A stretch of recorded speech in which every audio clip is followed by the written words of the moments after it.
क्या रे? मैं इधर आया, तू काम वाली बाई बन के खड़ी है। हाँ, तैयार नहीं होने का क्या? आज मूड नहीं है मेरा। बहुत गुस्सा है मेरे को प्रीति पे। और तुमने भी कुछ नहीं किया। टोको फिर लाए।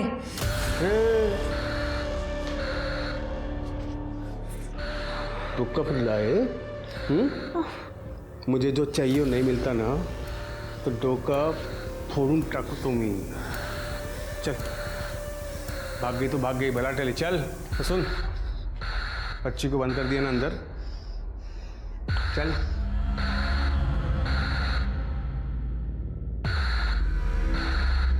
दीदी, वो शॉप के पेपर्स का क्या हुआ? कब तक मिलेंगे? तरुण, सरकारी काम है, थोड़ा वक्त लगता है।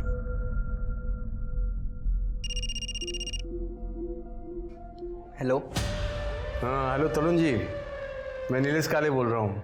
अच्छा, आपकी सिस्टर का फ़ोन नहीं लग रहा था, एक मैसेज देना था उनको कह देना कि मैंने जो फॉर्मेलिटीज़ करने के लिए बोली थी वो जल्द से जल्द कर दे, नहीं तो आपकी शॉप आपके हाथ से निकल जाएगी। नहीं सर, मैं बोलता हूँ दीदी को।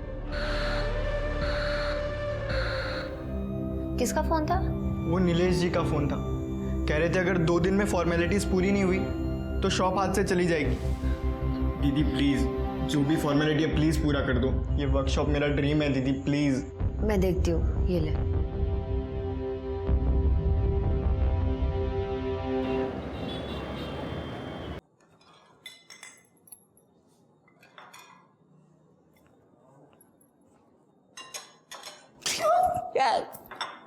डरा दिया ना? हाँ, डरा तो दिया, पर अब मैं तुम्हें डराऊंगी। आई जाला। ये लड़की, आज इस लड़की ने सुसाइड की है। प्रेग्नेंट है ये लड़की, और इसके सुसाइड नोट पे तुम्हारा नाम है। कौन ही लड़की? मैं इसे जानता तक नहीं हूँ। तुम्हारे ऑफिस में तो काम करता है इसका पति, दूसरे ब्रांच में, रजत जैन।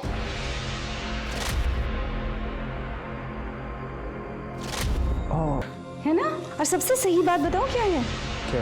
इसका एविडेंस मेरे पास है। अच्छा, सुसाइड नोट जो मैंने चुरा लिया है। बीबी डार्लिंग, साक्षात दंडवत प्रणाम। बस हो गया, उठो उठो उठो उठो उठो, अब बहुत बाकी है। एक बार गले लग जाना। ये नहीं चाहिए मुझे तुम्हारा फालतू वाला प्यार। क्या चाहिए फिर? मुझे ना ये चाहिए, डायमंड नेकलेस, 2.5 लाख का है। पति को ब्लैकमेल? जब तुम्हारे जैसा पति हो ना तो ऐसा ही करना पड़ता है। अच्छा, कल तक मुझे ये चाहिए, मतलब चाहिए। अगर नहीं मिला तो ये जो सुसाइड नोट है ना, ये पीआई तक पहुंच जाएगी। गुड नाइट मेरे बाबू।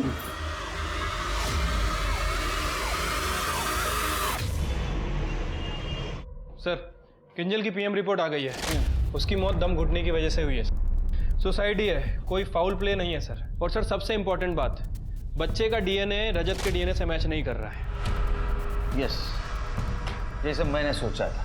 इसमें 2 चीज़ें हो सकती हैं। एक तो रजत को ये पता था वो बाप नहीं बन सकता है और उसको ये मालूम हो गया। और दूसरी बात, ये किंजल ने रजत के पास कन्फेस कर दिया कि ये बच्चा तुम्हारा नहीं किसी और का है। सर ऐसी सिचुएशन में किंजल ने रजत को छोड़ने की धमकी भी दी होगी। या हो सकता है किंजल को मजबूर किया गया सुसाइड करने के लिए। हो सकता है सर। एक काम करो शेर के, आसपास पता करो कि जब रजत ऑफिस जाता था तो किंजल के पास कोई आता जाता था क्या, और इस रजत को बुला। ठीक है सर। पूजा, ये फुग्गे जैसा मुंह बनाना बंद कर।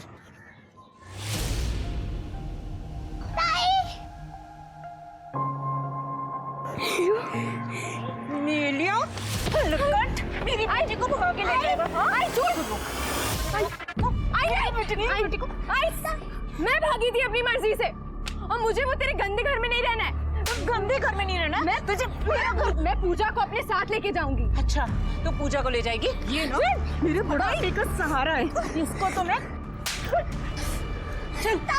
मुझे आई के साथ नहीं जाना।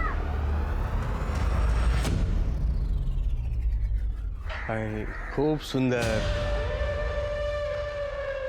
सर प्लीज ऐसे मत कीजिए, आप कहो तो मैं आपको पैसे दे देती हूँ। मैडम, पैसे तो मैं मर्दों से भी कमा सकता हूँ, लेकिन प्यार प्यार तो एक औरत ही दे सकती है ना मुझे। चलो कोई ज़बरदस्ती नहीं, ज़्यादा से ज़्यादा क्या होगा, आपका काम नहीं होगा, आपकी जॉब जा सकती है। चलो कोई बात नहीं, चलेगा, बाय। ये वाला डिजाइन देखो, इसमें देखो आपका नाम भी है वहाँ पे। और ये वाला देखो, और ये देखो दामिनी आर्ट्स। और ऐसा ना बड़ा सा बोर्ड भी बनाया है, उधर शॉप के ऊपर लगेगा। टफर, मेरा नाम क्यों लिखवाया? मम्मी पापा का लिखवाना था ना। अब मम्मी पापा तो आप ही हो ना मेरे लिए। अब बस इस बोर्ड को लगाने का जगह चाहिए, दामिनी आर्ट्स। उसके बाद देखना, और मुझे पता है आप मेरे लिए सब कुछ करोगे। धामा sir, I am ready. Perfect. Sir गुस्सा तो तब आता ना जब मुझे पता चलता। मुझे नहीं पता था कि किंजल प्रेग्नेंट है, आपने आके बताया। हो सकता है उसने गिल्ट में आके सुसाइड कर लिया हो। सर मैं इस केस को और सॉल्व नहीं कराना चाहता, क्योंकि जितना केस खुलेगा उतना मेरी और मेरे परिवार की बदनामी होगी। आपके वाइफ का हमने मोबाइल डेटा चेक किया तो उसमें हमें ऐसा कुछ पता नहीं चला कि उसका किधर अफेयर चल रहा था। अगर आपको कुछ पता है तो बताइए। सर मुझे नहीं पता। मैं दिन भर ऑफिस में बैठ के काम करता हूँ, पैसा कमाने की कोशिश करता हूँ ताकि किंजल को एक अच्छी लाइफ दे सकूँ। और उसने क्या किया? वो तो मर गई। सब जगह मेरी बदनामी हो रही है, लोग हंस रहे हैं मुझ पर।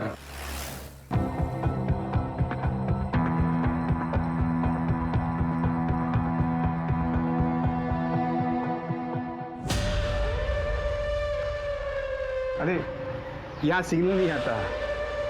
अच्छी जगह चुनी है ना मैंने, किसी को खबर नहीं होगी तुम यहाँ पर आई थी। ये फोन मुझे दे दो, सेफर साइड। आओ। अरे आप रिलैक्स, आराम से बैठो।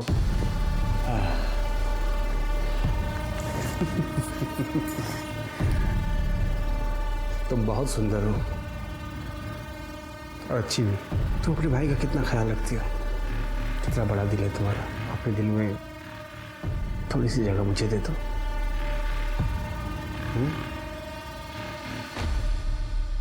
थोड़ी सी।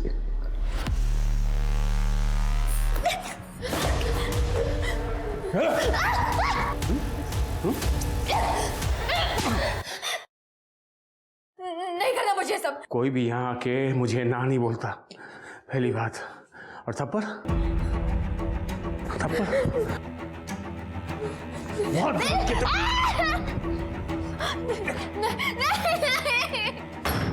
जल्दी से दरवाजा उघड़। ये दामिनी।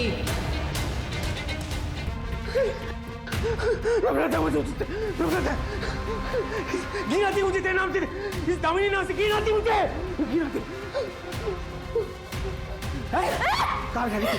कहाँ भागी तू?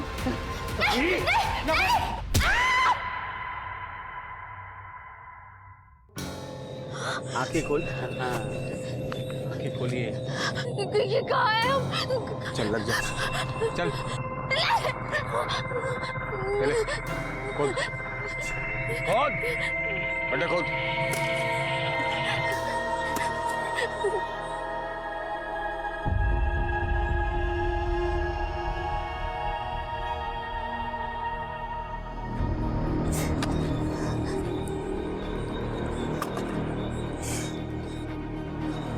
कैसा लग रहा है दामिनी, अपनी कब्र खोद कर?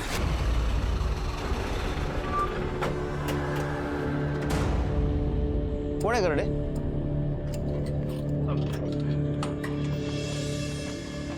सर मुझे मेरी दीदी की मिसिंग रिपोर्ट लिखवानी है। सर वो सुबह बैंक के लिए निकली थी, उसके बाद उन्हें सचिव अधिकारी ऑफिस भी जाना था। वो दोपहर को अपने फ्रेंड से भी मिली थी। मैंने उनके फ्रेंड्स को कॉल किया, उन्होंने कहा कि वो लंच तक उन्हीं के साथ थी। पर सर रात हो गए, वो अभी तक घर नहीं है। तुम्हारी दीदी का नाम क्या है? दामिनी। उसका फोटो है? उनके सारे फ्रेंड्स और उनकी फोटो इसमें है सर।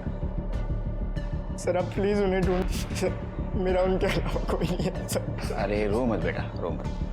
तुम्हारी दीदी को हम ढूंढेंगे, हाँ तुम्हें कांटेक्ट करेंगे हम। कर दे चल के काम करो, ट्रैफिक पुलिस से कांटेक्ट करो और नाइट शिफ्ट में जो पीएस है उसको सारे डिटेल्स दे दो। ये लंच टाइम से गायब हुई है, उस टाइम से ट्रैक करना शुरू करो। सवेरे तक रिपोर्ट चाहिए मुझे।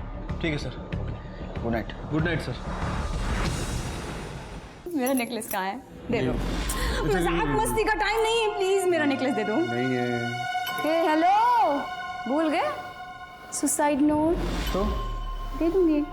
क्या करेंगे? बता क्या करेंगे तू? क्या दे दे अपने बॉस को जा। वो लोग सबसे पहले तुझे अंदर करेंगे एविडेंस टैंपरिंग में। और ये क्या सुसाइड नोट, कोर्ट में कोई इसका मायने नहीं रखता है, कोई वैल्यू नहीं है। और बात मेरे पे आई भी ना तो मेरे पास उसका तोड़ है। ये किंजल पहली लड़की नहीं थी। और सुन, एक और सरप्राइज देता हूँ तेरे को। ये मेरा आज का शिकार मस्त है ना, परफेक्ट। और एक सरप्राइज देता हूँ, इसको देख, इधर देख, इधर। ये मेरी परमानेंट बाहर वाली कैसी है? हैं, टक्कर की है ना? अब हो गई ना बोलती बंद? हाँ, गुड गर्ल।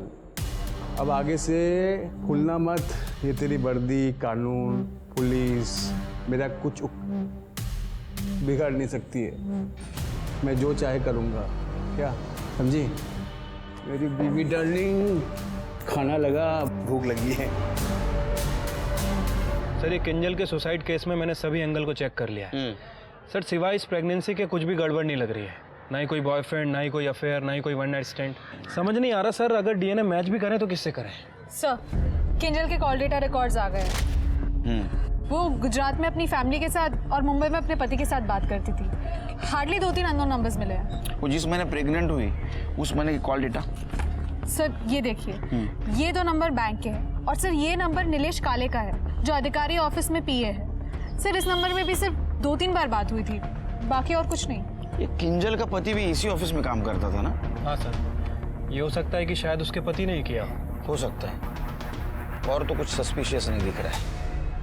अच्छा, मिसिंग लड़की के बारे में कुछ पता चला? सर मैंने उसका फ़ोन ट्रैकिंग पे डाल रखा है। वो अपने फ्रेंड के साथ साई लंच होम गई थी। उसके बाद उसके फ़ोन की लोकेशन देवलाली की तरफ ट्रैवल कर रही है। वहाँ पे नेटवर्क नहीं था, इसलिए उसका फ़ोन अनरीचेबल आ रहा है। जब दोबारा उसके फ़ोन में नेटवर्क आया तो उसके फ़ोन की लोकेशन कलवन की तरफ ट्रैवल कर रही है। फिर उसके फ़ोन का नेटवर्क चला गया और फाइनली जब वो कलवन से नासिक की तरफ ट्रैवल कर रही थी उसका फ़ोन स्विच ऑफ हो गया। अरे बाप, ये तो बहुत बड़ा एरिया है, इसे बहुत बड़ा एरिया है।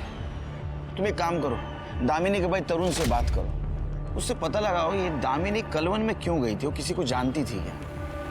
और कलवन के पुलिस स्टेशन से भी बात करो। सर दामिनी की सीडीआर रिपोर्ट। सर दामिनी के फ़ोन पे लास्ट कॉल नीलेश काले के नंबर से आया था। सर ये नंबर तो किंजल के फ़ोन में भी है। हाँ सर, तरुण ने बताया था कि दामिनी किसी को अधिकारी ऑफिस में मिलने गई थी। दोनों केसेस में लिंक सेम है। या तो कोइंसिडेंस हो सकता है या तो कोई और एंगल। तुम तरुण से बात करो और तुम उस पीए की कुंडली निकालो, उससे भी बात करते हैं। Yes sir.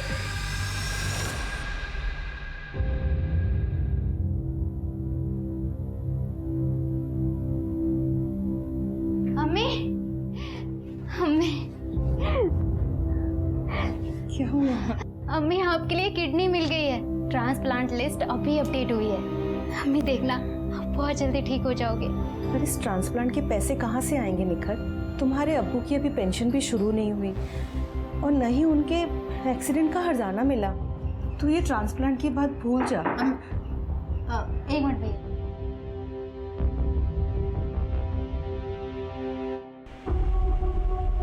आधा लीटर देना भैया। लेकर मैंने सुना जो आप लोग बात कर रहे थे। देख, ये सरकारी लोग कुछ काम नहीं करते। तुम अधिकारी ऑफिस जाओ, वहाँ तुम्हारा काम हो जाएगा। सच्ची? हाँ, अरे मेरे तबेले का भी यही लफड़ा हुआ था, लेकिन मैं वहाँ पीए नीलेश से मिलकर उसे थोड़ा पैसा खिलाया, मेरा काम हो गया। तुम भी हर्जाने के तौर पे उसे कुछ दे देना, तुम्हारा काम हो जाएगा। हमेशा पूजा करती थी पर आज वो नहीं है। आप उन्हें प्लीज वापस ले आइए ना।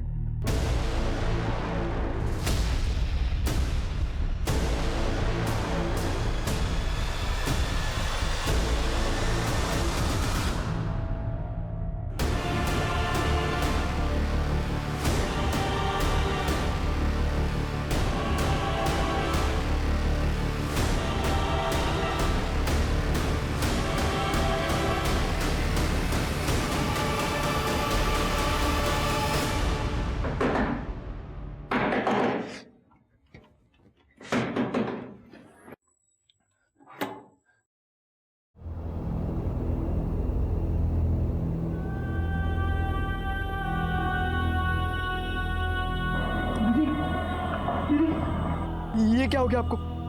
दीदी उठो।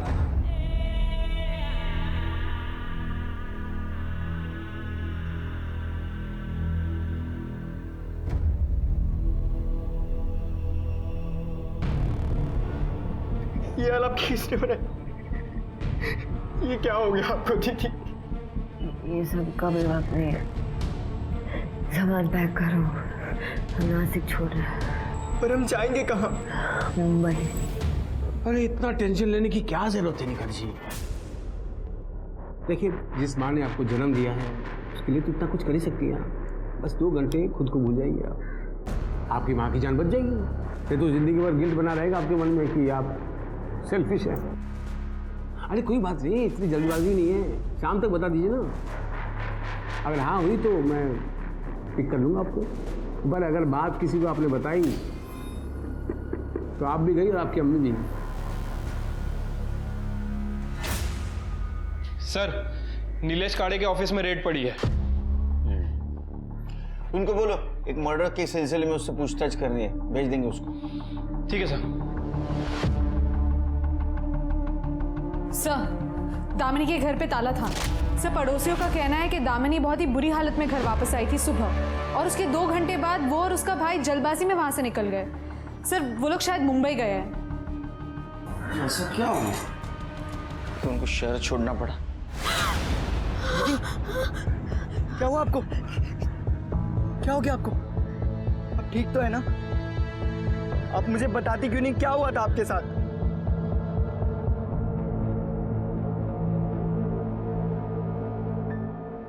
इस लड़की ने सुसाइड कर लिया है और ये तुमसे बात करने के बाद पूरी रात से गायब है। ये देखो, अरे केलकर साहब, मुझे रोज 200 से ज्यादा कॉल्स आते हैं। इन दोनों ने तुम्हारे पर्सनल नंबर पे कॉल किया था और तुमने रिसीव भी किया था। हाँ, तो ये जो लड़की है ये प्रेग्नेंट थी और इसने सुसाइड कर लिया, तो हमें ऐसा डाउट है कि वो बच्चा आपका था, इसलिए हमें डीएनए टेस्ट करवानी है आपकी। क्या केलकर साहब, आप ये बोलना चाहते हो कि इसके कॉल रिकॉर्ड्स में मेरा नंबर था तो मैं अपना डीएनए टेस्ट करवाऊँ? आप बिना मजाक बहुत करते हो। बिना कोर्ट ऑर्डर के मैं अपना डीएनए टेस्ट नहीं करवाऊंगा, ये साफ बात है। अच्छा, जब एंटी करप्शन केस में अटक जाओगे ना तो परमिशन की जरूरत भी नहीं लगेगी। अच्छा, ये केस?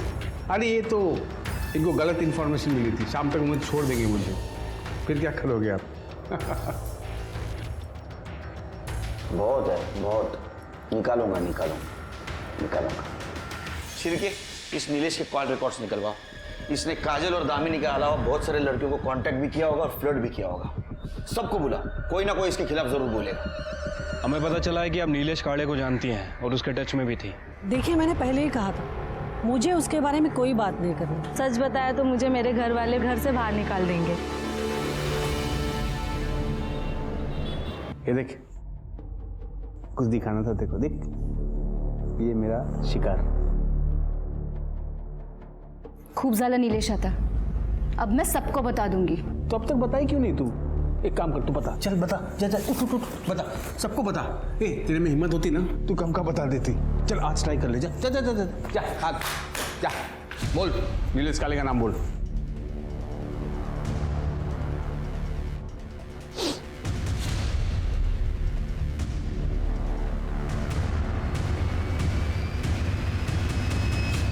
सर, मैंने उन सभी लड़कियों से बात की है जो नीलेश के टच में थी। सर, वो उसके खिलाफ क्या उसके बारे में बात ही नहीं करना चाहती हैं। सर, ये सारी औरतें देवलाली की तरफ ट्रैवल कर चुकी हैं और सर, ट्रैवल करने से पहले काले ने या तो अपने फ़ोन से इन्हें कॉल किया या फिर मैसेज किया। और सर, एक और इम्पॉर्टेंट बात, सर, मैंने किंजल का फ़ोन लोकेशन भी चेक की, किंजल भी देवलाली की तरफ गई थी। नीलेश का बहुत गड़बड़ लग रहा है शिरके। अच्छा, इसका फ़ोन भी देवलाली की तरफ ट्रैवल कर रहा था? नहीं सर, या तो उसका फ़ोन ऑफिस में रहता था या फिर उसके घर में रहता था, और यही बात मुझे सबसे ज़्यादा खटकी, इसलिए मैंने इसके फ़ोन को सर्विलेंस पर डाल रखा था। सर, एक इम्पॉर्टेंट बात पता चली, अभी कुछ दिन पहले वो एक निखत अली नाम की लड़की के कांटेक्ट में आया है और उसे अपने पर्सनल फ़ोन से कॉल भी कर रहा है। शिरके, निखत का फ़ोन ट्रैक करो, उसको पूछेंगे तो बताएंगे नहीं। ठीक है सर। दामिनी का फ़ोन बंद आ रहा है, हम उसे ट्रैक ही नहीं कर पा रहे हैं। पर सर, मैंने दामिनी के घर के आसपास के सीसीटीवी फुटेजेस चेक किए, हमें ट्रैफिक कैमरा का तो एक्सेस मिल गया है सर। ये देखिए, दामिनी सुबह कितनी बुरी हालत में घर वापस आई है। इसे देख के तो लगता है गड्ढे में से बाहर आई है। हाँ सर। कल मन में क्यों गई थी? ये राज तो निखत ही बता सकेगी।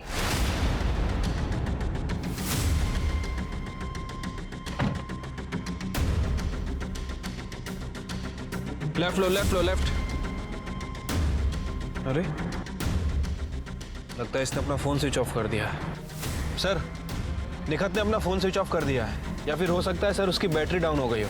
सर जो भी हो, वी लॉस्ट हर। अरे घर तो आएगी ना, वो कहाँ जाएगी? नजर रखो उसके घर पे। ठीक है सर। सर, एक कॉल आया था, किसी ने अपनी कांस्टेबल विभा को रिश्वत लेते हुए देखा है। सर, किसी ने उसके पर्स में पैसों का पैकेट डाला है। सर, तुम्हारे पर्स कहाँ है? ऑफिस में। उसके पर्स मंगाओ। पवार, विभा गाड़ी का पर्स लेके आओ। पर कहाँ पर सर? समझे? जी पर्स। एक चुप। सर, ये मेरा नहीं है सर, मुझे नहीं पता। तुम्हारे पर्स में तुम्हें पता नहीं? नहीं सर, मुझे सच में नहीं पता सर, ये मेरा नहीं है सर। मेरे पुलिस स्टेशन में पोस्टिंग है और तुम रिश्वत लेती हो? नहीं सर। तृप्ति, लेके जाओ इसको। सर, चल। नहीं सर, सर ये मेरे पति नीलेश काले ने मुझे फंसाने के लिए किया होगा सर। नीलेश काले तुम्हारा पति है? हाँ सर। ये किंजल का सुसाइड नोट है सर, जिसमें नीलेश का नाम है। इसलिए मैंने ये सुसाइड नोट क्राइम सीन से हटाकर छुपाया था सर।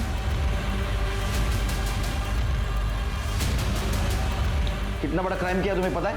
हाँ? इसकी सजा सस्पेंशन। नहीं सर, नहीं सर, सर।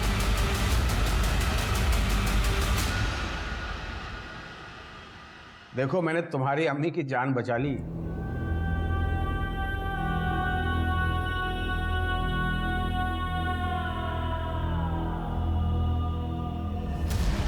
नीलेश काले से मिलने गई थी ना तुम?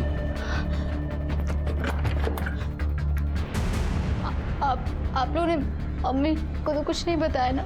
हमें तुम्हारा मेडिकल टेस्ट करना है।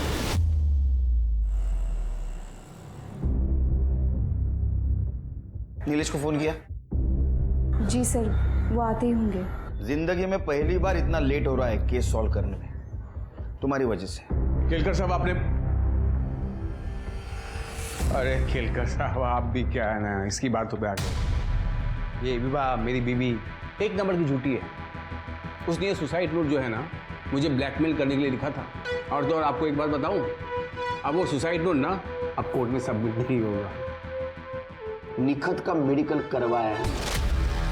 उसकी बॉडी में जो सीमेन मिला है उसका डीएनए किंजल की बॉडी में जो फीटस है उसके डीएनए से मैच करता है। निखत ने सब बता दिया है। समझा? अरे केलकर साहब, ये निखत खुद आई थी मेरे पास। कंसेंशुअल सेक्स किया दो एडेड लोगों ने। क्या कहा है मैं इसमें? अगर वो रेप बोल रही है तो बताओ, मैं अपने वकील को फोन करता हूँ, केस बनाते हैं। उसने रेप बोला क्या आप लोगों को? नहीं ना। और रही बात किंजल की साहब, वो भी खुद आई थी मेरे पास अपने पति का प्रमोशन करवाने। मेरे पास आके डोरे डालती थी साहब, रोज घर से टिफिन बना के लाती थी, खिलाती थी मुझे। अब मैं भी इंसान हूँ साहब, फिसल गया। और जब मैं फिसल गया तो मुझे ब्लैकमेल करने लगी कि बोलती कि पति का प्रमोशन करवाने तो ये कर दूंगी वो कर दूंगी। अब क्या करें साहब, यहाँ तो मैं विक्टिम हूँ साहब, आप मुझ पर आरोप लगा रहे हैं। मुझे तो लगता है साहब पति पति मिले हुए हैं, मेरे खिलाफ कुछ साजिश वजिश कर रहे हैं साहब। गवर्नमेंट अप्लाई होना करते हैं लोग। तेरे जैसे लोग गवर्नमेंट सेक्टर को बदनाम करते हैं, समझा ना? चिरके, इसका डीएनए टेस्ट करवाओ। साहब, कोर्ट का ऑर्डर है हमारे पास। कोर्ट का ऑर्डर है तो करवा लो, लेकिन एडल्ट्री से ज़्यादा कुछ चार्ज नहीं लगेगा, मैं बता रहा हूँ आपको। बहुत अकड़ है सर इसमें, कैसे पकड़ेंगे इसे? पकड़ेंगे, कस के पकड़ेंगे। ऐसे जानवर खुलेआम नहीं घूमने चाहिए। रजत को बुला। अपने प्रमोशन के लिए तूने अपने पत्नी को भेजा था ना? हाँ सर। सर, आजकल के दौर में आगे बढ़ने के लिए ये सब करना पड़ता है, लेकिन मुझे क्या पता था कि किंजल सुसाइड कर लेगी। नीलेश सच में एक आदमखोर जानवर के जैसा बन गया था। पुलिस की छानबीन से पता चला कि उसने लगभग 125 लड़कियों को अपने जाल में फंसाया हुआ था और उनकी मजबूरी का फायदा उठाकर वो उनका शोषण किया करता था। माँ बेटी एकदम परफेक्ट।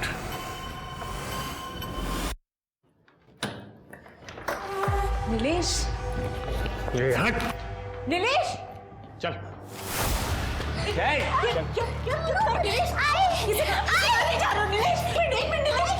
इसे कहाँ ले जा रहे हो?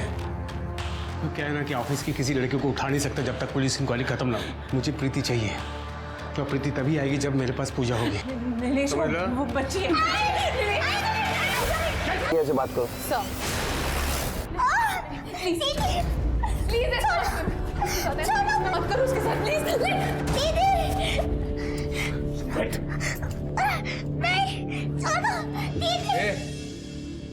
अच्छे से देखना। प्लीज वो बच्ची उसको जाने दो उसके साथ। नहीं प्लीज नहीं। छोड़ मेरी बहन को।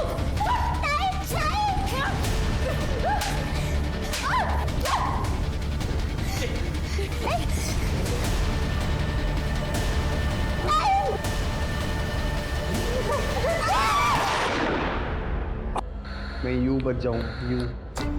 वो क्या है ना दिनकर साहब, अभी मुझे बहुत सी लड़कियों को चखना है। कानून और दूसरों की मजबूरी का बहुत फायदा उठाया तूने। अब तो इंसेंटिव प्ली बोल या कुछ भी बोल, तेरे को बाहर तो मैं नहीं आने दूंगा। जेल और मेंटल असाइलम के बीच तेरा फुटबॉल बनाऊंगा मैं। और ये प्रॉमिस है मेरा उन लड़कियों को जिनको तूने हवस का शिकार बनाया। दिनकर साहब, चैलेंज एक्सेप्टेड। देखते हैं। अच्छा, तो गोली यहां नहीं लगेगी, कहीं और लगेगी। परफेक्ट। प्रभु मैं सब पतितन को राजा और को कर सकत बराबरी मेरी पाप कियो तरता जा। नीलेश एक पब्लिक सर्वेंट था जिसका काम ही लोगों की सेवा करना था, उन्हें सुरक्षा प्रदान करना था। पर अक्सर लोग अपनी कुर्सी के नशे में इंसानियत भूल जाते हैं। वो दूसरों को खुद से नीचे समझने लगते हैं और उन्हें लगने लगता है कि वो जो कुछ भी कर रहे हैं ये उनका अधिकार है। और यही हुआ था नीलेश के साथ। नीलेश अपनी माँ का गुस्सा उस लड़की पर उतारता था जो उसके झांसे में आ जाती थी। नीलेश वही मर्द बन गया था जिस मर्द से उसे डर लगता था। बच्चे पैदा करना दुनिया का सबसे आसान काम है, पर उन्हें एक अच्छा इंसान बनाना ये दुनिया का सबसे मुश्किल काम है। और यही माँ बाप की असली परीक्षा होती है। अब मैं आशुतोष राणा आपसे विदा लेता हूं। हम फिर मिलेंगे एक ऐसी ही कहानी के साथ जो आपको रखेगी सतर्क और जिंदगी को सुरक्षित। तब तक अपना और अपने परिवार का ख्याल रखिए और देखते रहिए क्राइम पेट्रोल। सतर्क। जय हिंद।